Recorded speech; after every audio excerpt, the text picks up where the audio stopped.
Hey, it's Kaufman is Alive. I look at comic books new and old. Today I'm looking at a new comic book, Batman number 162, Hush 2, Part 5. This issue's called The King. I really think all the hype surrounding this Hush 2 got completely swallowed up by Absolute Batman and the success that that's been having. And then obviously the new Batman series that came out, written by Matt Fraction and Jorge Jimenez doing the artwork. Kind of odd that they have two Batman series going on simultaneously, both titled Batman. I guess technically in the same legacy numbering. This is legacy number 927. I assume once this Hush 2 series wraps up and this numbering in the 100s goes away and we're back to the early numbering, back at number 1 and 2 and 3 and so forth. They're already at issue 3 with that new Batman series. That those legacy numbers will start to take effect on that series. I have no idea how that's going to work, but so we got the old team back together from Hush, creating the sequel here. Jeff Loeb writing, Jim Lee doing the artwork. He's on the main cover here, which I picked up, along with Scott Williams inking, Jim Lee, and Alex Sinclair doing the colors here. I do like this cover a lot with the Wanted poster and Batman Dead or Alive. He's got his mask torn off, so you see one of his eyes there with the pupil. The other eye is, of course, pupilless, as Batman is there. Got some blood on here. There's a blood handprint on the poster there. I really like the really small, delicate lines on like his beard there. I mean, Jim Lee and Scott Williams always have really high-tech looking pencils and inks here, and there's no exception on the cover. And as we get into the book here, as you can see, no exception with the pencils and inks on the interiors either. It's great Jim Lee stuff as usual. I don't really feel like he's lost much of a step here along with Scott Williams. All the pages look really good here. And I think the colors are really bright and really pop on this issue. They look really great. Lots of purples and blues. But I had to go back actually and look at issue 161 to try and remember exactly what was going on, because it's been a few months since this issue came out. So I think I did a review of this issue, if I remember correctly. Kind of, I guess it tells you how memorable this whole series has been. This was a great splash page from the previous issue, probably the best double splash page, the best, 2 pages in the entire series so far, and that probably still holds true at this point. But this did remind me that we've got Barbara Gordon, Batgirl, and Batman were fighting at the end of the last issue because she's blaming her father's condition. He's in the hospital currently. She's blaming that on Batman because Batman saved the Joker's life, which led to Jim Gordon being nearly killed. So we got Batman being confronted by his entire family, the Bat family here, including Catwoman, as he's fighting Batgirl here, and they're trying to stop him. He kind of makes the mistake of not trying to stop and explain anything to them. He just injects Batgirl with something which causes her to pass out and have awful memories, as Batman is narrating here, unfortunately. So, and this of course just really pisses off Nightwing here. He's yelling, "What the hell did you do to her?" as Batman just shoots off into the night. So maybe a little bit out of character. I'm not really sure. You tell me in the comments what you think. So Batman swings up to this church. He's being followed by Catwoman here. These are some really nice looking pages here. I love all the rain effect here on all the artwork, and he goes crashing through the stained glass. Looks really great with Catwoman flying on top of Bruce there, and Bruce starts fighting her, which again is kind of out of character. He's even about to punch her right in the face, and she says, "I don't want to fight," because we both know how things would turn out. She says, she's all cocky. He goes, "How's that?" She says, "I'd kick your ass," which he doesn't say anything to that. So he's just like, "What is it that you want?" which I think his reaction kind of says, yeah, I'm not too sure about that. I do like these 4 panels here where her face changes in each panel, but his stays the same. She just wants to talk, and then she just pretty much ends up lecturing Batman here. We get a vomit of dialogue here, and she's explaining to him about how Hush is pushing his buttons, and Hush is causing him to fight with his family, which is something he shouldn't be doing right now. And she says, I remember telling you once that for a man who doesn't want any strings in his life, you sure have a lot of strings. And sometimes, whether you like it or not, they pull hard.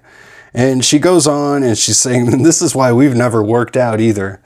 And she's talking about all the walls he puts up in his life. So probably not anything Batman really wants to be hearing. Maybe he needs to hear it. But then suddenly Robin just grabs Batman and pulls him through the window and just takes off down the street here. So I guess this comic kind of has like a Fast and Furious vibe, where it's like family and fast cars. Later we get the Batmobile showing up and cars exploding. So it kind of has that vibe, and it's a really fast-paced comic in here. It's all action-packed, kind of a mystery thriller sort of thing, and I think they pull that off here pretty well. And each page too, as you go through here, we get like new characters, important characters showing up in each page. So we're getting to see Jim Lee draw pretty much everybody here, from the Riddler to Jason Todd, the Red Hood, the Batmobile. Huntress shows up. You know, saw Hush here earlier in the issue, showing up here with his dopey H on his belt for Hush. And then finally, even on the last page, Joker shows up here. So I think they do a great job on every page of kind of keeping you on your toes of where this is going. I mean, it's a little bit confusing. It doesn't really make a whole lot of sense here. Things just keep happening. People just keep showing up just to, I guess, just try and make up for the fact that there's really not too much of a story going on. Batman doesn't really know what's going on, and neither do us and the readers here.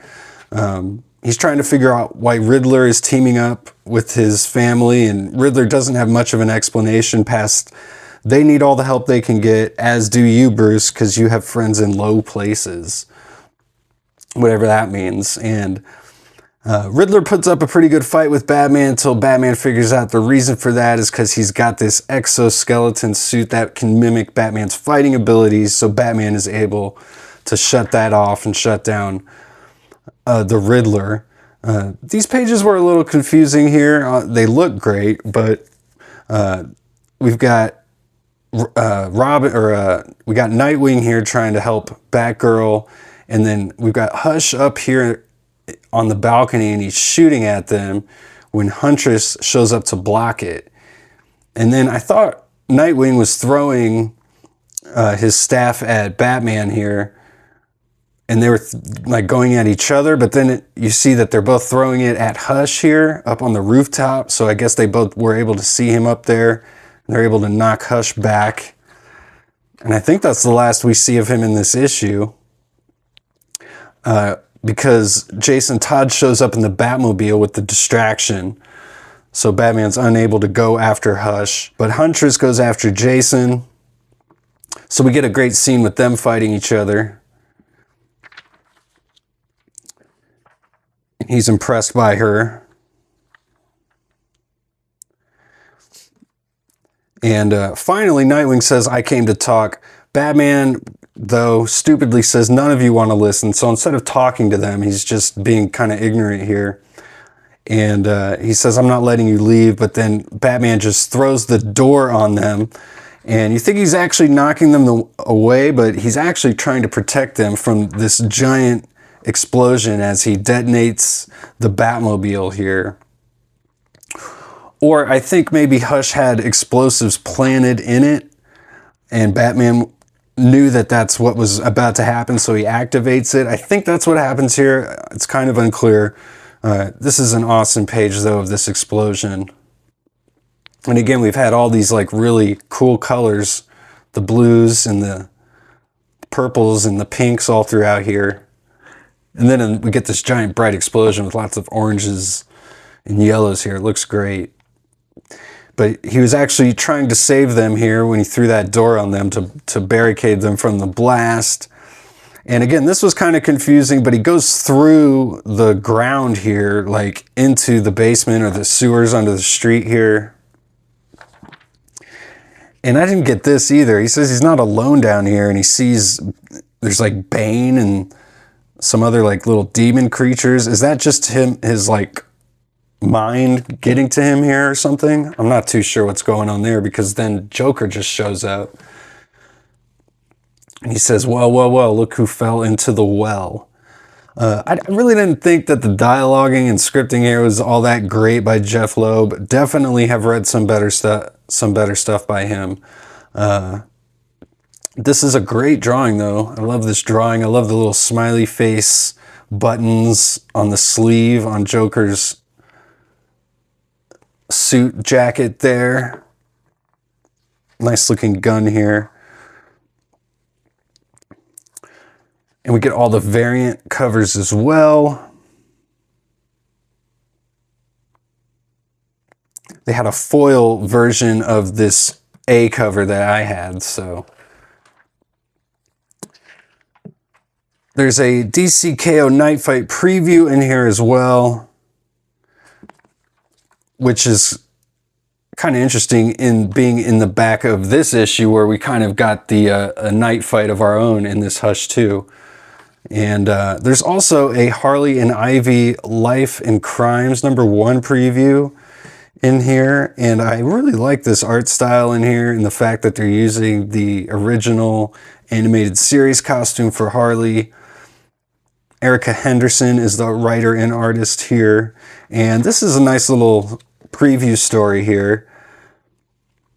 But again, I kind of like that art style there in that book. That looks interesting. But Batman Hush 2, number 162, feels kind of lame duck at this point. Doesn't really feel like there's much of an end in sight here. Kind of a meandering story. Not the best stuff, but there is some great artwork in here. I probably would reread this just to flip through some of the pages again. But not much to the story here as far as any developments really in this Hush 2 saga. But I did like that, like I said, on like every page we got like new characters showing up in different scenes involving, you know, really important Batman characters. Pretty much the entire cast showing up in one way or another here, so one after the other. So a nice tour de force for Batman in this issue. But let me know if you guys been reading Hush 2 or not. Thanks again for watching. Please donate to the channel. Links in the description. And go read comics.